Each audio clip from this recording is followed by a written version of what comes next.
matin, le commentaire de Fred Bérard. Il est là comme la neige qui est attendue aujourd'hui. Fred Bérard, comment ça va? Je suis moins attendu que la neige quand même. Oui. Voyons précis. Oui, mais des fois, c'est aussi long à pelleter. Ah oui, ça, c'est sûr que... Dépend ce que tu laisses sur notre perron d'une journée à l'autre. Évidemment, oui, la chloche. Oh, la chloche. Mais quoi qu'on est habitué, on est fait fort. Dis donc... On commence. Hey, il y a de la neige au Québec. 5 à 10 cm dans ton ancien coin de pays, qui est encore ton coin de pays, d'ailleurs. Oui. Puis l'été, nous apprend TVA Nouvelles. Ça va être la canicule, attention. Buvez de l'eau, buvez de l'eau. Buvez de l'eau, sinon vous allez... Les citations de ce matin. Oh! Qui sont les porteurs de... Ah, André Léonard. Hein? Oui, je suis là. Ah, t'es fiou. Bon, on a 2 nouvelles recrues, là. Oui. Oui, Ça vaut la peine de le souligner. Quoi? J'ai dit, ça vaut la peine de le souligner. Il est tannant. On a Alexander Solzhenitsyn, qui était un écrivain russe, Wow. mais un contestataire du régime soviétique qui s'est mis dans le trouble plus souvent qu'à son tour. Il a été obligé de s'exiler d'ailleurs. Et je crois qu'il était à New York quand un de ses livres est paru, c'est-à-dire L'archipel du Goulag. Et c'est devenu un best-seller. Il a vendu, je sais pas, 6 millions, quelque chose comme ça. Okay. Versus Oscar Wilde, qui est Wilde dans le sens de W-I-L-D-E, irlandais, homosexuel avant son temps. Ben, en fait, avant son temps, il y a une homosexualité depuis que l'homme est né, mais un homosexuel affiché, c'est ce que je voulais dire. Il est né en 1880 en Irlande et il avait fait une crise épouvantable chez l'intelligentsia britannique parce que justement, il avait fait une pièce sur l'homosexualité de manière très irrévérencieuse. Voilà. Bref, ça n'est pas 2 pieds de céleri dont je vous parle ce matin. Et que non, alors vous avez donc le choix au 825-255-9909. C'est par texto entre Alexander et Oscar. Ça se joue ce matin. Oscar Wilde, que je connais bien, André. André. Fred? Oui. André s'en fout, mais Fred. André s'en fout. Bien. Ben, pas bien au point de l'inviter à souper à Noël, là, mais je le connais. Non, surtout qu'il est mort depuis un petit bout. Surtout qu'il est mort depuis un petit bout. Est-ce que tu as vu passer à Ottawa le monument qu'on a fait faire pour les soldats? On a inscrit des noms de soldats toujours vivants. Tu sais, quand tu dis que quelqu'un avait juste une job à faire... J'ai pas bien compris. Répète-moi ça. Des soldats qui ne sont pas décédés sont sur un monument pour les soldats morts au combat. Ah, ça me fait penser à Pat Burns qui avait entendu sa mort être annoncée à ses cassés. Ben oui. Genre. Puis il avait appelé, puis il avait dit hey, je suis pas mort. Allez me laisser le temps de mourir avant d'annoncer ma mort, mais de façon sympathique. À la Pat Burns. Faites-moi pas mourir avant le temps, ma gang de Colin. Pat Burns et sa bonhomie habituelle. Bien sûr. Mais ça arrive assez fréquemment maintenant que les réseaux sociaux ont fait mourir des gens qui sont pas morts puis sont obligés de démentir parce que, bon, voilà. Ouais, c'est sûr, quand tu es obligé de démentir ta mort, habituellement, c'est quand même assez crédible, là, oui. Comme, parce que je suis pas mort. T'es pas supposé de voir l'annonce passer. Non, c'est ça. Non, mais t'es quand même pas pire au courant si t'es encore vivant en temps normal. Là. Hey Fred, j'avais hâte de t'entendre sur ce que le gouvernement a mis en place hier, c'est-à-dire ce projet de loi qui va forcer les médecins à travailler au moins 5 ans au Québec et dans le public. Parce que c'est nous qui avons payé leurs études, en quelque sorte. C'est comme ça qu'on justifie le tout, sous peine d'amende sévère, sinon. Parce que, bon, c'est quand même assez particulier. Ta profession, si ça avait été le cas pour ta profession, comment tu aurais réagi? Tu es obligé d'aller... C'est pas toi qui choisis où tu vas travailler les 5 premières années? C'est drôle que tu me poses la question parce que c'est la première fois, je pense, ça fait un mois là, que ça circule, cette histoire-là. Ouais, ça fait un bout. Je pense que c'était à peu près le premier média francophone à me poser la question. Les anglos, les médias anglos sont tous là-dessus. Ah oui? CBC, j'étais là hier soir encore. CTV, CHD, La Gazette, National Post, Globe and Mail, ils sont tous en train de paniquer. Ici, on ne s'intéresse pas à ça? Les francophones, beaucoup moins, hein, de ce que je peux voir. Je ne sais pas pourquoi. Peut-être parce qu'il y avait le volet dérogatoire aussi, là, qui avait été... discuté là, par Dubé pour empêcher les médecins de quitter Québec. Écoute, moi je suis d'accord, mais pas parce que sais, quand tu dis, ben, ça coûte cher former un médecin, évidemment que ça coûte cher, mais ça coûte cher former un avocat, ça coûte cher former, bon, peut-être un petit peu moins, mais encore là, moi, j'ai fait un post-doctorat, je sais pas combien j'ai coûté, mais j'ai dû coûter quand même c'était cher. Et moi, je pense que c'est plus l'argument de, regarde, dans le réseau public, on en a besoin, un. Deux, il y a une loi canadienne sur la santé qui prévoit justement que des services publics en matière hospitalière vont être fournis. C'est ce qui nous distingue au Canada, notamment des États-Unis. On a un réseau de la santé qui coûte rien. En fait, qui coûte une fortune. On ne te le cachera pas, là, mais que les usagers n'ont pas à défrayer sur le coût. Et très clairement, si on va avoir une certaine justice sociale, ça prend des médecins dans le réseau public. Moi, je pense que ça, on le comprend, Fred. Ça, on le comprend. Ça, c'est plus le fait de forcer. Écoute, c'est sûr que c'est fatigant, puis c'est pour ça que les médias anglo me posaient la question, genre, est-ce que le gouvernement Legault a le droit de? Moi, je pense qu'il a le droit, parce qu'à l'inverse, il n'y a pas de droit constitutionnel à pouvoir travailler dans un ou dans l'autre. Il y a ce qu'on appelle, dans la Charte canadienne, c'est l'article 7, le droit à la liberté. Peut-être, on pourrait se dire qu'ici, ben, tu brimes ma liberté de médecin. Ouais, c'est là. On s'entend? Puis la réponse est que oui, effectivement, conceptuellement parlant, c'est exact.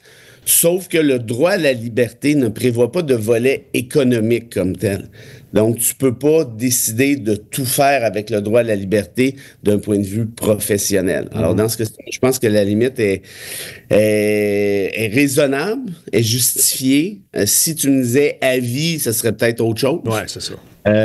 Mais de toute façon, le droit à la liberté économique n'est pas prévu comme tel. La seule affaire où le gouvernement Legault pourrait se casser les dents, puis ça, il m'avait fait rire, François, comme d'habitude, quand il parle de droit constitutionnel, là, c'est toujours un peu... Il avait dit, là, on va empêcher les médecins de sortir du Québec. Mais on va employer la dérogatoire. Hein. Tu sais, François, lui, il a compris une affaire en droit constitutionnel, puis c'est le mot dérogatoire. Lui, il a compris qu'avec ça, là, c'était lui le boss des bécosses. Ouais. La réalité, c'est que la dérogatoire, elle s'applique pas à tous les droits et libertés, notamment la liberté de circulation qui te permet de circuler, toi, Serge Trudel, d'une province à l'autre, de revenir au Québec, de sortir du Québec, ainsi de suite. La dérogatoire s'applique pas à ça parce que c'est l'article 6. Et la dérogatoire s'applique aux articles 2 et 7 à 15. Ce qui fait donc que François dit absolument n'importe quoi. La dérogatoire n'est pas... Et là, j'étais content parce que, justement, hier, dans le projet de loi, ils l'ont pas mis, la dérogatoire. Il y a une petite lumière qui est allumée à Québec. Il y a quelqu'un qui a regardé la charte et on dit la dérogatoire s'applique 2 et 7 à 15. Puis là, on parle de liberté de circulation, c'est l'article 6. Fait que si c'est l'article 6, c'est pas prévu 2, 7 à 15, fait qu'on peut pas, c'est pas si compliqué que ça, me semble à comprendre. Ce qui fait donc qu'il n'y a pas de dérogatoire et les médecins pourront quand même quitter le Québec parce que c'est un droit constitutionnel. Mais pour le reste, travailler dans le public, techniquement, il n'y a pas d'obstacle à cet effet-là. Merci de ta réponse. Puisque tu parles de François, il y a un sondage ce matin. Bon, un bon sondage. D'abord, te rassurer et nous rassurer que oui, rassure-moi. 70% des gens ont vu clair dans la manigance de Justin Trudeau de nous en passer une petite vite avec ses cadeaux.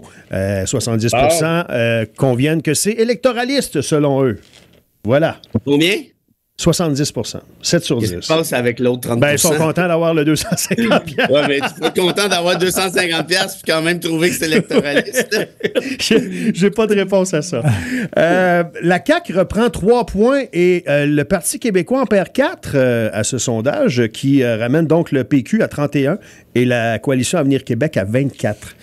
Mais là où ça fait mal, c'est une analyse qui va plus en profondeur, qui dit que ces élections avaient lieu aujourd'hui, là, Fred. Le risque de la CAQ serait de perdre 95% de ses circonscriptions. Ouais. Ça serait une dégringolade. Mais il reste 2 ans. Ben, ouais, mais c'est pas juste ça. C'est parce que ça tient avec un fil, tout ça. Parce que la CAQ puis le PQ s'obstinent pour le même électorat. Hein, la CAQ baisse, ça s'en va au PQ là, depuis un an et demi. Les libéraux, pas de chef. Les libéraux, pas de chef. Bon, c'est un peu là que je m'en ai. Le PQ, il faut pas oublier une affaire, là. C'est que le PQ est seulement à 31, malgré le fait que tout le monde a l'air écœuré raide de la CAQ, qui est encore à 24. C'est énorme là, quand tu y penses. À 5 partis. Oui. Non, mais c'est à peu près 2 fois plus que Québec solidaire, à peu près 2 fois plus que les conservateurs, un 7-8 de plus que les libéraux. C'est énorme, là. Tu sais, t'as un Québécois sur 4 qui voterait encore CAQ au moment où on se parle. Et là, tu regardes l'écart entre le PQ puis la CAQ. 24-31, c'est 7 ça, si je sais compter. Quand tu me dis que ça serait une dégringolade de la CAQ, c'est prenant pour acquis que le PQ va tout ramasser. Mais disons que la CAQ ramasse 2 points ou que le PQ en perd 2 ou 3. Là, c'est plus la même game du tout. Et où la dynamique va changer, c'est quand les libéraux vont avoir un chef. Il y avait un sondage, là, je sais pas, 2-3 semaines, André, peut-être un mois, je me souviens plus. Ouais. Si c'est Pablo Rodriguez, qu'est-ce qui arrive? Mais il arrive que le PQ perd encore des plumes, puis là, c'est pratiquement une lutte. Moi, je te dirais que si les libéraux faisaient une job qui avait de l'allure, là, puis ils partent de loin, notamment chez l'électorat francophone, ils sont dans le fin fond du drain. 7 au franc. Oui, mais attends. Regarde la dynamique. Les caquistes déçus vont où? Ils vont pas à Québec solidaire. Il y en a un petit peu chez les conservateurs, pas tant que ça. Ils vont pas tant que chez les libéraux, parce que les libéraux, bof, pour tout de suite. Ils vont au PQ. Mais il y a plein de caquistes qui sont pas souverainistes. Il y en a un sacré paquet. Et là, tu as vu, il y a encore un document qui est sorti, qui est s'accoulé dans la presse. Le PQ ramasse son argent en vue d'un référendum 2026, dès la victoire du oui, du PQ, qu'il présume, en 2026. Ils font un référendum. Je suis pas si sûr que, si vous regarderez dans la presse, là, je sais plus qui est l'article, je suis pas si sûr que ça, moi, que les Québécois vont triper si fort à l'idée de faire un référendum 2 jours après une élection ou 2 mois ou 6 mois. À ce moment-ci, non. À ce moment-ci, on dit... Et puis, je pense pas que dans 2 ans, ça va être bien plus. Et là, ce qui arrive, c'est qu'est-ce que la CAQ va dire? Si vous votez pour le PQ, vous votez pour un référendum. Qu'est-ce que les libéraux vont dire? Ils vont dire la même affaire qu'ils ont toujours dit dans le temps de Charest et compagnie. Les référendums, mais ça marchait. Et là, ça pour te dire, arrive avec un chef qui a, mettons, un semblant d'allure, c'est-à-dire pas Denis Coderre, qui est capable de parler au monde un petit peu, puis les gens le trouvent raisonnable. Tu sais, mettons que c'est Pablo. Pablo, c'est pas un gars de grande conviction, là. Tu sais, il surfe, il se promène entre un, puis il pend l'autre, puis il a l'air gentil, puis il a des beaux cheveux, fait des beaux sourires, puis il est sympathique, puis c'est vrai qu'il l'est par ailleurs. Oui. Fait que les gens pourraient dire, bof, moi, le petit Plamondon, finalement, je t'ai écœuré, là, je voulais lui donner une chance, mais là, je suis pas sûr, puis je veux pas de référendum. Donc, moi, là, j'aime mieux retourner chez les libéraux. Puis ça fait en sorte que si le PQ vit dans cette dynamique dont je viens de te parler, il va peut-être passer de 31 à 27, les libéraux à 28, et bon, tu comprends? Et là, tout dépend, pour ceux qui se posent la question, qui m'écoutent, dans notre système électoral, qui est le système parlementaire de Westminster, on appelle ça un système uninominal à un tour, c'est-à-dire qu'il y a un seul vote. Ouais. Le pourcentage de vote dont je vous parle là, depuis 2-3 minutes, c'est pas ça qui est le plus important. Ce qui est le plus important, c'est combien de comtés tu vas aller chercher. Il y en a 125 au Québec. Ce qui veut dire que tu peux avoir un meilleur score en termes de suffrage que l'autre parti à côté de toi, mais tu vas avoir moins de comtés. Par exemple, si ton vote est concentré, dans plusieurs comtés, ben ça fait en sorte que tu vas quand même pouvoir juste gagner X nombre de sièges. Donc, l'important, c'est d'être capable d'aller chercher le plus de comtés possible, même si tu as un petit peu moins de suffrage. Puis je pense qu'il y a une chance que les libéraux soient capables de se faufiler dans la chicane CAQ-PQ, là. Ouais. Parce qu'ils vont, mais tu sais, on verra, il est pas mal trop tôt pour le dire. Mais moi, je te dis, le truc du référendum, ça fait longtemps que je vous le dis, moi, je pense que Plamondon va te choquer. Il dit ça pour tout de suite, mais il va reculer parce qu'il va voir que Wopelay, à quelques mois des élections, ça va être son plus gros boulet. Parce que là, pour tout de suite, les gens ne voient pas le référendum, s'en fichent. Ils disent, c'est loin, peu importe. Ils sont écœurés de Legault, puis ils trouvaient Plamondon sympathique. Il n'y a pas de conséquences pour l'instant, là. Exact. Mais quand tu arrives à... Puis moi, je trouve que le projet souverainiste, qu'on se comprenne bien, là, c'est un projet qui est parfaitement légitime, qui mérite d'être discuté, qui mérite d'être jasé. Mais je te dis juste... Tu sais, quand tu dis aux gens l'inflation, le ci, le ça, là, ça vient bien avant les questions référendaires en temps normal, là, puis ça, c'est connu depuis longtemps. C'est le wokisme qui nous intéresse. Ben d'ailleurs, parle-moi donc de ça. Ben non, je viens de le faire. Non, mais attends une minute. C'est important pour moi. Fais-moi plaisir. Parce que les Québécois m'ont fait plaisir dans ce sondage-là. Ben, il y a une personne sur 2 qui comprend pas trop le concept de wokisme. Alors, quand on leur demande si on trouve qu'il y en a trop ou pas assez, ils disent « j'aime mieux pas répondre ». Oui. Pourquoi? Ben, parce qu'ils font comme Plamondon, qui est allé à Tout le monde en parle, qui dit « je sais pas, moi, c'est quoi la définition du wokisme? Peu importe la définition. » Mais c'est parce que quand tu insultes quelqu'un avec un mot, c'est pas pire idée d'avoir une idée de quoi tu parles. Non, me semble. Tu sais, si je te dis « hey », Henri, puis tu t'appelles pas Henri, ça donne pas grand-chose, tu comprends-tu? Ce que oui. Bon, tout ça pour te dire que les attaques de Plamondon, hein, qui reprend la cassette de bas-côté tout le temps, c'est même pas subtil. Mais ça, là tu vois, il va lâcher le mot woke. Alors, regarde bien ça, regarde ma prédiction. Il va lâcher parce que là, il a perdu 3 points avec cette crise-là. C'est ça, ouais. Je te dis, puis il va finir par allumer, là, comprendre, puis prendre ses distances de cette gang-là parce qu'il est en train de couler ses espoirs de devenir PM. Je te dis, la thèse de bas-côté, c'est diviser tout le temps. Tu peux pas gagner une élection avec ça, puis encore moins un référendum. Fait que tout ça pour te dire quoi? Le truc du woke, regarde, il pensait faire son SMAT avec ça, il pensait que ça allait marcher comme aux États-Unis, ça a fait pouette. Bravo les Québécois de ne pas avoir embarqué dans ces espèces de niaiseries-là. Voilà. Là, maintenant, on peut parler des choses qui existent. Je te l'ai mis sur la palette, pas à peu près. Quand tu me le demandes, hein, tu as fait ça? Hey, voilà. Faut le demander longtemps, mais quand on le demande longtemps, on l'a. Il y a ça. On veut t'entendre avant que tu partes et que tu nous dises... avant que je parte, on va nulle part, moi. Ben, nous, on s'en va. Bon. Rambo, qui a été éjecté de son siège au niveau de la FTQ Construction. T'as-tu vu ça passer? Ton rire en dit long. Hein? Ça a pris du temps pareil. Non, mais c'est un malade, ce gars-là. Ça a pris du temps quand même. Il a passé une dizaine d'années là, que c'est pas 15 ans. Ben, je comprends. Tout le monde avait peur. Oui, je sais bien. Donne-nous ta carte. Je sais pas. Non, mais moi, j'ai déjà eu des trucs avec lui à TVA par la bande, là, mais c'est un spécial. On va dire ça de même. Qui contient notre vie. Il partait là, ses médias sociaux, puis ah ouais, le gros embarque avec nous autres, on va crisser les immigrants dehors, là, ça va revenir. Non, gars, c'est correct, là, je vais te laisser faire ton Rambo. Le gros. Fait que, le gros, ouais, non, ça va. Ouais, écoute, rendu là. D'ailleurs, il a été condamné au criminel, il y a peut-être une raison à ça, je dirais. Là. Ouais. Penses-tu qu'en terminant, que la France va renverser on va voir le gouvernement renverser aujourd'hui? Il y a possibilité de? T'as-tu suivi un peu? Ouais. Je pense pas, moi. Non, moi non plus. OK. Je pense pas. Ça fait pas assez longtemps. Mais ceci dit, Macron qui dit « Je combats les idées de l'extrême droite à tous les jours ouais. ». Macron, arrête Pinocchio, là, c'est parce qu'on va s'enfarger dans ton nez dans pas long, là. C'est parce que les toi, là, qui les moussent, là, les petits fafouins d'extrême droite. Que là, les Français commencent à réaliser, en fait, c'est déjà réalisé depuis un bout, mais t'es dans une dynamique difficile, que Macron les a un petit peu eus, pour pas dire autre chose, parce qu'ils ont voté pour la gauche aux dernières élections, si tu te souviens bien, aux législatives. Et puis Macron leur a mis un premier ministre pas mal à droite, merci. Là, fait que ça, c'était une espèce de doigt d'honneur. Tu peux le faire une fois, mais ça se pourrait que ça te revienne d'en face. C'est ça qui est en train de se passer. Sauf que là, on s'en va pour encore plus à droite. Là. C'est pour le remplacer. Là. On a l'air de se diriger vers... Tout dépendra d'eux, mais là, Marine Le Pen s'en va en prison, peut-être. Hein? Ça, j'ai hâte de t'entendre là-dessus, là, parce que... oui, mais c'est de la persécution politique. Tout à fait. Le droit ne s'applique pas lorsqu'il est question de facho. Alors, André a hâte d'entendre la citation gagnante. Alors, Alexander Chose, là, et puis Oscar Wilde. C'est Oscar qui l'emporte. Oscar Wilde l'emporte, selon les votes. Bon. Aïe. Moi, vous faire les deux, là.